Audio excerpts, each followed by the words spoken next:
Nauwi sa gulo at sakitan ang protesta ng mga preso sa Manila City Jail. 35 inmates at 4 na jail guards ang nasugatan.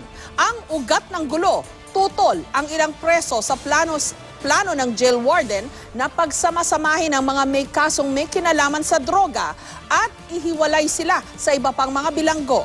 Live mula sa Quezon City, may report si Susan Enriquez. Susan. Jessica, yun nga, no, ang pinag-ugatan itong protestang ito ng ilang miyembro ng Batang City Jail ay yung balak sana ipatupad ditong pamunuan ng Manila City Jail ngayong araw na ito na ihiwalay yung mga bilanggo na may mga kasong may kaugnayan sa droga. Gayun din, yung ibang mga bilanggo ay paghihiwa-hiwalay na, hindi na yung pangkat-pangkat dahil ang sinasabi nitong pamunuan ng Manila City Jail nagkakaroon ng takipan, lalo pat hanggang ngayon ay may mga nakakapuslit pa rin droga dito sa Manila City Jail. Yung mga nasa bubong, takot bumabay, pabanata sila eh. Sa cellphone video ito na ibinigay sa GMA News, makikita ang ilang bilanggo na nakadapa sa ilang bahagi ng semento sa loob ng Manila City Jail. Mamaya pag nagbabaan yung mga nasa taas, sigurado may papaluin dyan. Habang ang isang kupol ng mga bilanggo naman nasa bubungan. Ang ilang jail guard tila naman inuutusan ang mga nasa bubungan na bumaba.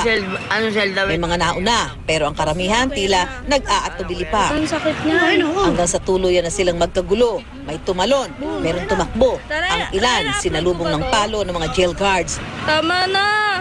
Meron pang tinadyakan. May nakaligtas sa pamamalo pero hinabol naman ng mga nakaputi na nakaabang din sa kanila. Tama na! Agoy! Yung katawan! Yun no?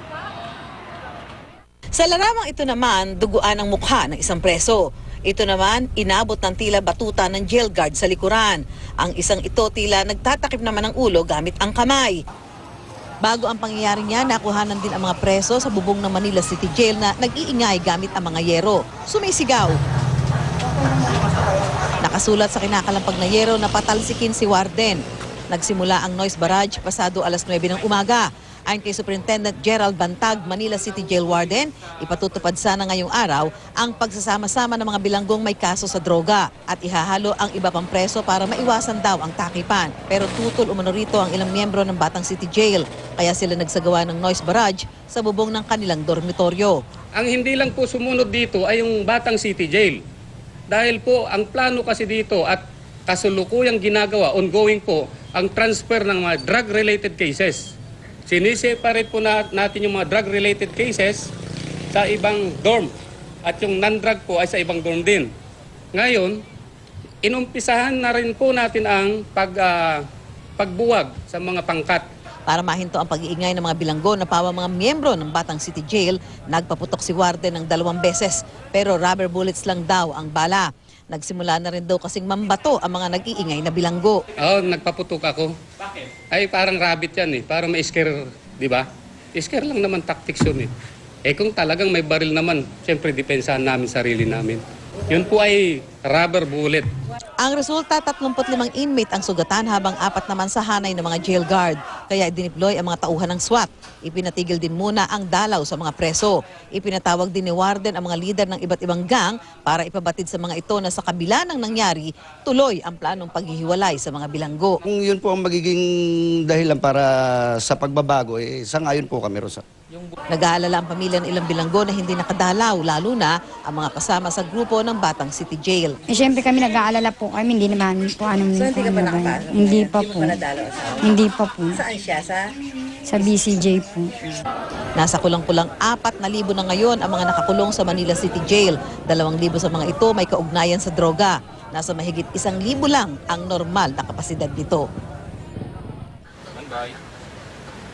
Sa kabila ng pangyayari ito, Jessica, itong protesta na nauwi nga sa sakitan, ito nga may 39 katao kabilang yung 4 na jail guard, ay sinabi nitong si Warden Bantag na itutuloy pa rin yung paghihiwalay ng mga bilanggo na may kasong droga at yun din ng mga ibang mga pangkat-pangkat ay paghihiwa-hiwalayin na at sinabi rin niya na kanina ay iimbestigahan yung mga nagpasimuno dito sa gulong ito, dito sa protestang ito at kanina nga kausap natin sa telepono itong si Senior Inspector Antonio Gaya-Gaya. Siya ang chief ng records section nitong Manila City Jail.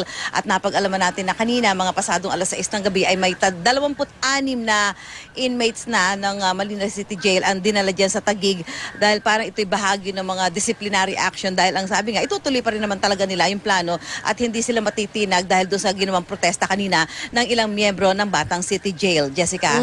Susan, himayin natin konti itong nangyari, no?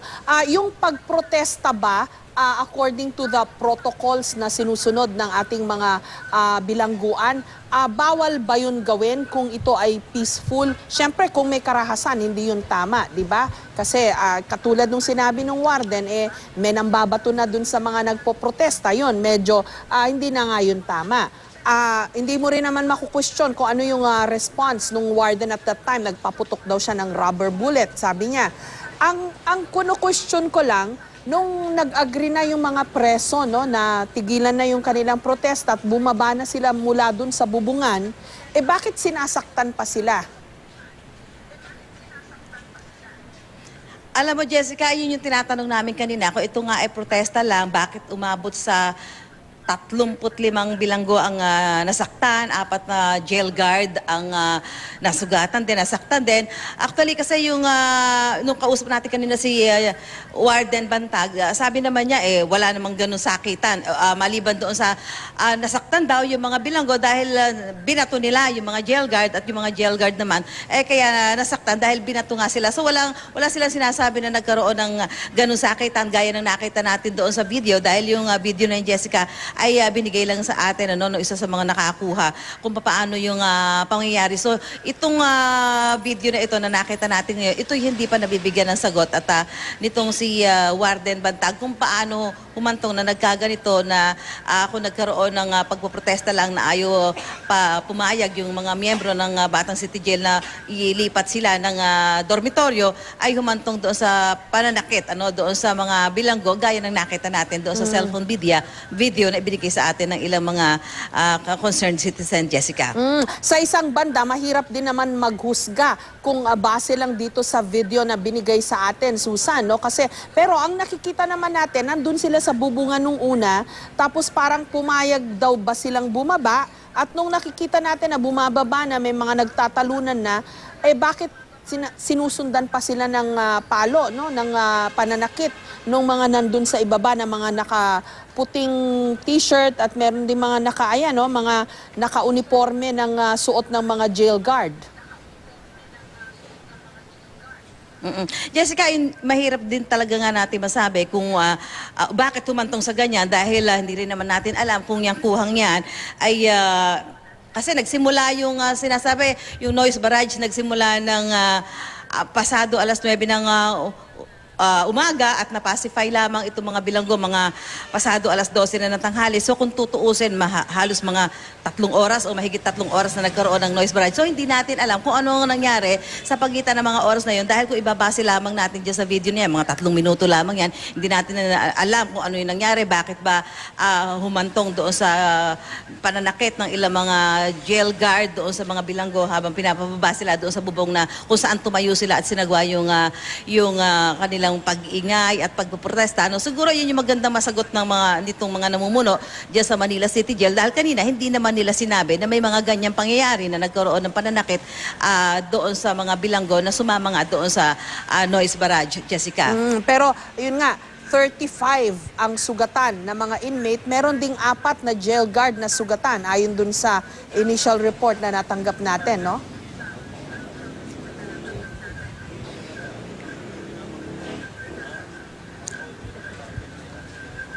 Susan?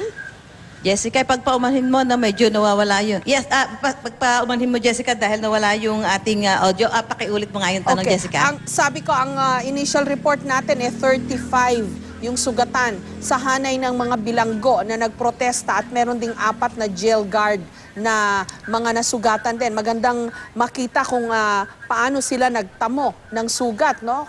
Kasama ba dun sa mga sinaktan, nakita natin sa video, yung dun sa bilang ng mga nasugatan sa protestang yan na naganap sa Manila City Jail. Bigyan mo na lang kami ng update, Susan. Maraming salamat sa iyo. Susan Enriquez.